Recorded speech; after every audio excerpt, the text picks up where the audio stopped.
जानेंगे ASEAN NATO पर अब क्या कहा है चाइना ने और क्यों कहा है कि ये फिजूल की बात है, लेकिन क्या उससे भी बड़ी चीज उसके ऊपर होने वाली है। तो वहीं अदानी ने अब केन्या में एक बड़ा गेम किया है। जियोपॉलिटिक्स में बहुत कुछ चल रहा है, हमेशा की तरह जानने को मिलेगा बहुत कुछ। आइए जानते हैं इन खबरों को विस्तार से। गौतम अदानी दुनिया के कई देशों के साथ एक से बढ़कर एक डील कर रहे हैं। अब उन्होंने केन्या सरकार के साथ एक नई डील की है। हालांकि उनकी केन्या के एयरपोर्ट को लेकर हुई डील अभी फंसी हुई है, लेकिन नई डील को अदानी का मास्टर स्ट्रोक माना जा रहा है। ये डील $736 मिलियन यानी करीब 6200 करोड़ रुपए की है। नई डील के तहत अदानी ग्रुप की कंपनी अदानी एनर्जी केन्या में बिजली ट्रांसमिशन लाइनों का संचालन करेगी। इसके लिए अदानी एनर्जी सॉल्यूशंस लिमिटेड ने केन्या इलेक्ट्रिसिटी ट्रांसमिशन कंपनी के साथ एक समझौता पर साइन किया है। ये डील 30 सालों के लिए हुई है। केन्या के ऊर्जा मामलों के कैबिनेट सचिव ओपियो वांडाई ने इसकी जानकारी दी है। मौजूदा समय में केन्या बिजली के संकट से जूझ रहा है। इस डील के मुताबिक अदानी एनर्जी केन्या में प्रमुख ट्रांसमिशन लाइनों और सब स्टेशनों को विकसित करेगी। साथ ही कंपनी वित्त पोषण, निर्माण, संचालन और रख रखाव करेगी। इस प्रोजेक्ट का उद्देश्य विश्वसनीय बिजली सुनिश्चित करने के लिए देश के ट्रांसमिशन इंफ्रास्ट्रक्चर को अपग्रेड करना है। केन्या सरकार इस प्रोजेक्ट पर कोई पैसा खर्च नहीं करेगी, पर कोई वित्तीय व्यय नहीं करेगी। ओपियो वांडाई के अनुसार इस इंफ्रास्ट्रक्चर को विकसित करने के लिए प्रोजेक्ट कंपनी लोन और इक्विटी के माध्यम से फंडिंग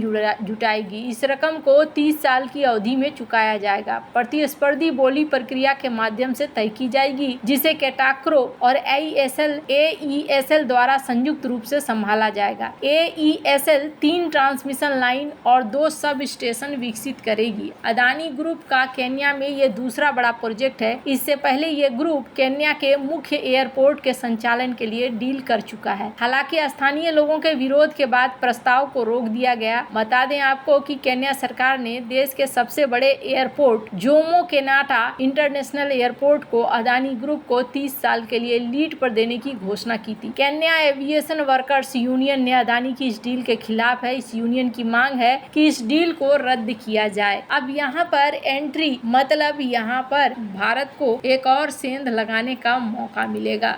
जहाँ एक तरफ ये सारा सीन हो रहा है, वहीं दूसरी तरफ चाइना अपनी इकोनॉमी को संभालने की कोशिश कर रहा है और चाइना के जो वित्त मंत्रालय है उसके वित्त मंत्री सामने आए और इन्होंने कहा कि हाँ जी, यहाँ रूम है इकोनॉमिक पैकेज का, लेकिन इन्होंने कोई प्लान ऑफर नहीं किया। दरअसल दुनिया भर के निवेशक ने पैकेज देखकर पैसे भारत से और एशिया के अन्य इलाकों से निकाल कर डालना शुरू किया, लेकिन अब दिक्कत ये हो गई है कि इन्हें अब पैकेज का इंतजार नहीं हो रहा है। नया पैकेज ये ढूंढ रहे हैं, लेकिन नया पैकेज अभी तक इन्हें मिल नहीं रहा है, जिसकी वजह से अब ये इस सोच में पड़ गए हैं कि आखिरकार पैकेज आएगा या फिर ये हमें यूं ही बेवकूफ बना रहे हैं। पर इसकी इकोनॉमी को लेकर हमने भी पहले आपको कहा था, स्क्रीन पर आप देख सकते हैं कि चाहे कुछ भी हो, ये चीजें शायद ही काम करेंगी। चाइना की इकोनॉमी को लेकर ऐसा ही कहा जा रहा है कि ये इतने बुरे शेप में है कि इसे फिर से उठा पाना आसान नहीं है, पर चाइना की जो मीडिया है वो इस चीज को नहीं मान रही है। स्क्रीन पर एक आर्टिकल देख सकते हैं। ग्लोबल टाइम्स ने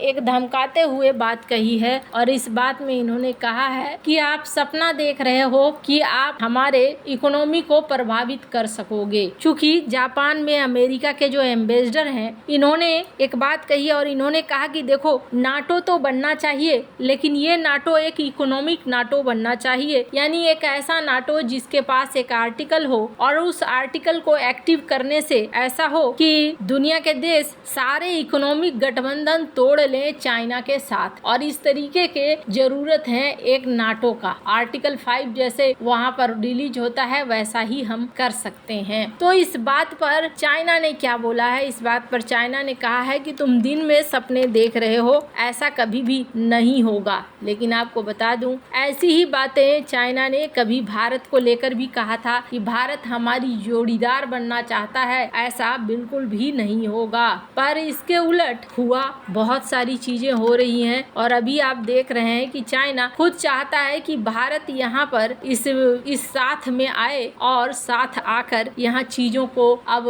खुली छूट दे, ताकि भारत में व्यापार हो सके। पर आपको बता दूं, आसियान में जब बैठक हो रही थी, लाओस चीन के पड़ोस में है और पीएम मोदी ने उसी लाओस में जाकर चीन को घेरने का आधार तैयार कराए हैं। उन्होंने आसियान और पूर्वी एशियाई देशों के संगठन EAS के मंच से आसियान और क्वाड के बीच सहयोग बढ़ाने की बात। उन्होंने इंडो पैसिफिक रीजन में नया सिस्टम तैयार करने का आह्वान कर दिया। इंडो पैसिफिक और इंडियन ओशन क्षेत्र में चीन की बढ़ती गतिविधियों को देखते हुए उस पर लगाम लगाने के लिए क्वाड का गठन किया गया था। क्वाड इस ग्रुपिंग में भारत के साथ है अमेरिका, ऑस्ट्रेलिया और जापान। क्वाड का गठन चीन के बढ़ते हस्तक्षेप को काउंटर करने के लिए किया गया। बीजिंग इसका पुरजोर तरीके से विरोध करता रहा है। इसके मेंबर कंट्री सुरक्षा से जुड़ी सूचनाओं का आदान प्रदान करते हैं ताकि रियल टाइम पर चीन की गतिविधियों का पता चल सके और उसका माकूल जवाब दिया जा सके। पीएम मोदी ने EAS की बैठक में शिरकत करते हुए आसियान और क्वाड के बीच सहयोग बढ़ाने पर जोर दिया। विदेश मंत्रालय की ओर से जारी बयान के मुताबिक ईस्ट एशिया समिट में भारत की भागीदारी नई दिल्ली के लुक ईस्ट पॉलिसी को दिखाता है। ये एक बहुत मजबूत पिलर है। आपको बता दें, पूर्वी एशिया के कई देशों का चीन के साथ मैरीटाइम बॉर्डर को लेकर विवाद चल रहा है। चीन आर्थिक और सैन्य ताकत के दम पर इंडो पैसिफिक रीजन के कई हिस्सों में अपना दावा ठोकता है। जापान, वियतनाम, फिलीपींस जैसे देशों के साथ बीजिंग का विवाद किसी से छुपा नहीं है। ऐसे में प्रधानमंत्री नरेंद्र मोदी का आसियान और क्वाड के बीच सहयोग बढ़ाने पर जोर देना रणनीतिक तौर पर काफी अहम है। चीन की ओर से अक्सर ही उकसावे वाली कार्रवाई की बात की जाती रही है, फिर चाहे वो अरुणाचल प्रदेश हो या फिर चीन का BRI CPEC प्रोजेक्ट हो। इसके अलावा चीन हिंद महासागर में भी कई ऐसी गतिविधियों को अंजाम दे चुका है जिससे पड़ोसी देशों पर विश्वास करना मुश्किल है। इंडियन ओशन में कई बार चीन के एयरक्राफ्ट और पनडुब्बियों को देखा जा चुका है। चीन का कहना है कि वो फ्री नेविगेशन पॉलिसी के तहत रिसर्च के लिए समुद्री क्षेत्रों में भ्रमण करता रहता है। चौंकाने वाली बात यह है कि चीन की ओर से इसकी जानकारी किसी भी देश को नहीं दी जाती है। अब पीएम मोदी की अगुवाई में भारत ने चीन को